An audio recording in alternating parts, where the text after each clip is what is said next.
Selamat malam, salam sejahtera. Terima kasih karena bersama dengan saya di Nazilin Unity Channel. Kalau kemarin isu yang paling hangat ialah apabila didedahkan bahwa apabila Anwar Ibrahim berjanji memotong gaji beliau bersama dengan Menteri Kabinet, ini telah menjadikan negara menjimatkan uang sekurang-kurangnya 1,2 juta setahun atau bersamaan dengan 100.000 sebulan.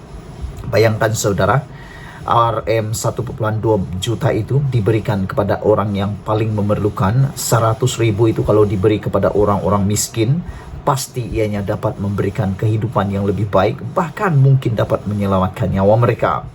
Berbanding dengan menteri-menteri kabinet ataupun ahli-ahli parlimen yang kaya raya, sudah kaya raya, banyak sudah duit, gaji pun besar. Lebih baik dipotong, dan akhirnya memang pun dipotong. Tapi ahli kabinet belum lagi ada pemotongan gaji, dan mereka belum ada keputusan mahu membenarkan potong gaji mereka. Walaupun ada juga menteri-menteri ataupun bukan menteri-menteri, ada juga ahli-ahli parlimen yang seringkali ponteng dalam kehadiran kelas ahli parlimen ataupun Dewan Rakyat. Kalau itu di sekolah, pastinya mereka sudah diberikan amaran ketidakhadiran. Tapi tak tahulah saya bagaimana proses di Dewan Rakyat. Adakah amaran akan diberi atau tidak? Tapi bagaimanapun, tanpa amaran sepatutnya mereka tahu tanggung jawab mereka. Jangan sampai sudah diberi amaran baru tengada. Dan Anda dipilih oleh rakyat bukan untuk semata-mata jadi ahli parlimen, tetapi Anda wajib datang ke Dewan Rakyat. Jangan sampai gaji yang diterima itu haram pula jadinya kerana tidak menjalankan tugas seperti mana yang diamanahkan. Hari ini satu lagi kehebatan yang telah terjadi apabila Anwar Ibrahim sendiri mengumumkan. Ini diumumkan oleh Anwar Ibrahim sendiri. Anwar Ibrahim mengatakan bahawa ketegasan kerajaan telah bantu meningkatkan pendapatan negara. Inilah yang kita mahu, kerajaan yang tegas, kerajaan yang tidak berkompromi, khususnya berkaitan dengan hasil-hasil negara.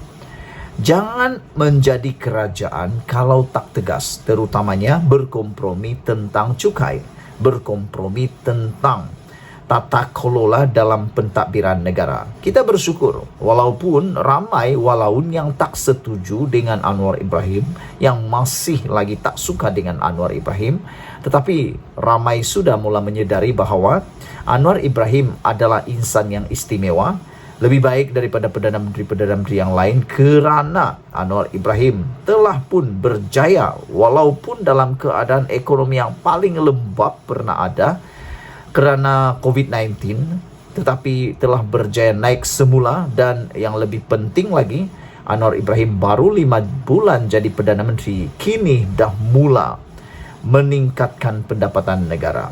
Menurut Anwar Ibrahim, ia kerana ketegasan kerajaan. Saya nak ulang sekali lagi, kita mahu kerajaan yang tegas, bukan kerajaan yang berkompromi. Apalagi kerajaan yang takut-takut, apalagi kerajaan yang nak jaga hati orang. Itu bukan kerajaan yang kita mau. Kerajaan yang kita mau ialah kerajaan yang tegas, terutamanya dalam soal jenayah, soal penyelewengan, soal tak bayar cukai, dan soal-soal berkaitan dengan keuangan Malaysia. Saudara-saudara sekalian, menurut Datuk Seri Anwar Ibrahim, beliau yakin ketegasan kerajaan dalam menjalankan pentadbiran dengan tata kelola baik akan memberikan pulangan kepada negara dan rakyat dalam jangka masa panjang. Keyakinan itu, katanya, bersandarkan kepada jumlah pendapatan negara yang mula meningkat sejak beberapa bulan kebelakangan ini pada kadar yang lebih tinggi dari jangkaan. Kita bersyukurlah. Saya rasa apa yang berlaku sekarang ini, kenapa tiba-tiba pendapatan negara mulai meningkat sejak beberapa bulan kebelakangan ini dan pada kadar yang lebih tinggi dari jangkaan, ialah kerana mungkin sudah ramai yang dapat menghidu, sudah dapat ramai yang melihat Betapa Anwar Ibrahim bukan hanya bercakap, sekadar cakap pada janji untuk mengotakkan janji bahawa beliau tegas dalam menangani isu cukai, isu penyalahgunaan kuasa, penyelewengan. Jadi mungkin ramai yang telah menghidu dan mula takut. Jadi mereka mula memperkemaskan sistem syarikat, orang perseorangan maupun sesiapapun untuk lebih membayar cukai, membayar yang sepatutnya, dan tak pula berani lagi nak seleweng sana sini kerana mereka tahu Anwar Ibrahim memang tegas dan tak memberikan kompromi langsung dengan kegiatan-kegiatan yang merugikan negara itu. Jadi itulah mungkin yang pada pendapat saya menyebabkan mereka terus berubah. Jadi itu sebabnya saya kata tadi awal-awal tadi, ketegasan Datuk Seri Anwar Ibrahim ini membawa hikmah yang sangat bagus, membawa hikmah yang baik untuk negara kita. Selain itu, Lembaga Hasil Dalam Negeri LHDN memperoleh kutipan yang melonjak naik cukup tinggi, kata Anwar. Nah, kamu setuju atau tidak? Ini realiti dia.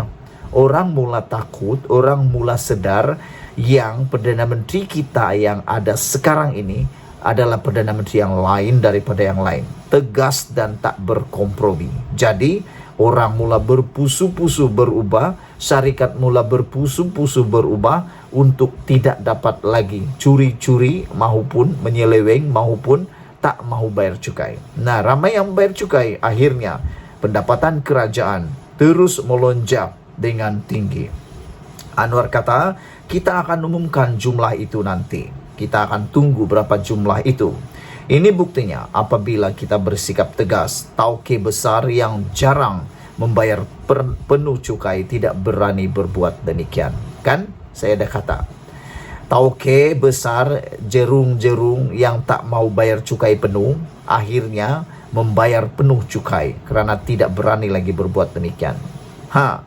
Jangan kita bertolak ansur dengan maha kaya yang cuma mengelak dari membayar cukai ini. Insya Allah hasil melonjak naik tinggi, kata Datuk Seri Anwar Ibrahim. Beliau juga yakin jika pendapatan negara terus meningkat, kerajaan mampu untuk memulangkannya kepada penjawat awam dalam bentuk kenaikan gaji dan allowance. Manfaat awal katanya sudah dinikmati penjawat awam tahun ini apabila menerima insentif RM700 masing-masing pada Januari dan sambutan Aidilfitri.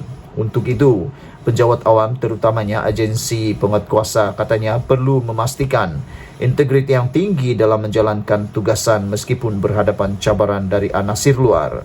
Beliau berkata demikian ketika berucap pada Majlis Nilai-Nilai Murni Anjuran Kementerian Dalam Negeri di sini hari ini.